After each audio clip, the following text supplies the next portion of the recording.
रवि एक छोटे से कस्बे का लड़का था जो बड़े सपने लेकर शहर आया था।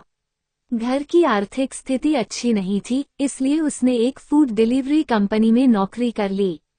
दिन भर की भागदौड़ और रात भर की मेहनत में रवि ने कभी नहीं सोचा था कि उसकी जिंदगी में प्यार भी दस्तक देगा।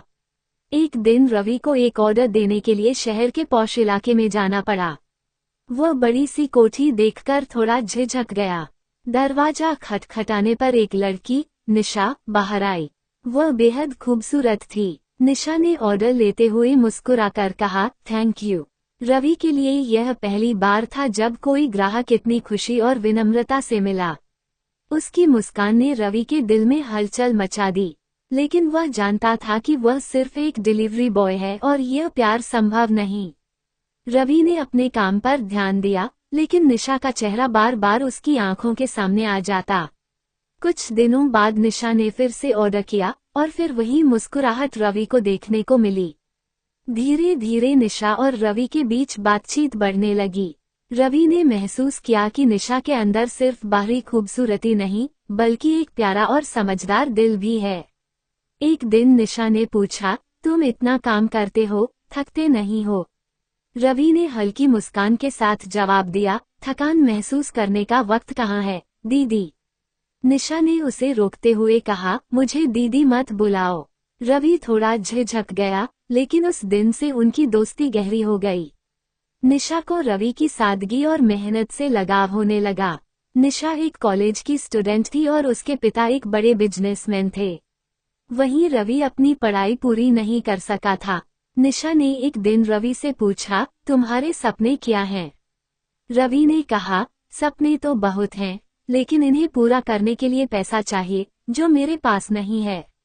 निशा ने उसे समझाया कि सपनों को पूरा करने का रास्ता मेहनत से निकलता है, न कि सिर्फ पैसों से। उसने रवि को प्रोत्साहित किया कि वह अपनी पढ़ाई फिर से शुरू करे। एक दिन रवि ने निशा को एक छोटे से कैफे में बुलाया। वह घबराया हुआ था। निशा ने आते ही कहा, क्या बात है रवि, तुम इतने परेशान क्यों लग रहे हो? रवि ने हिम्मत जुटाई और बोला, निशा, मैं जानता हूँ कि मैं तुम्हारे लायक नहीं हूँ। मैं सिर्फ एक डिलीवरी बॉय हूँ, लेकिन मैं तुम्हें बहुत पसंद करता हूँ। निशा चुप रही। रवि ने सोचा कि उसने कुछ गलत कह दिया। वह जाने को तैयार था, लेकिन तभी निशा ने उसका हाथ पकड़ा और कहा, रवि, प्यार में लायक होने का सवाल नहीं होता। मैं तुम्हारे सच्चे दिल और मेहनत को पसंद करती हूँ।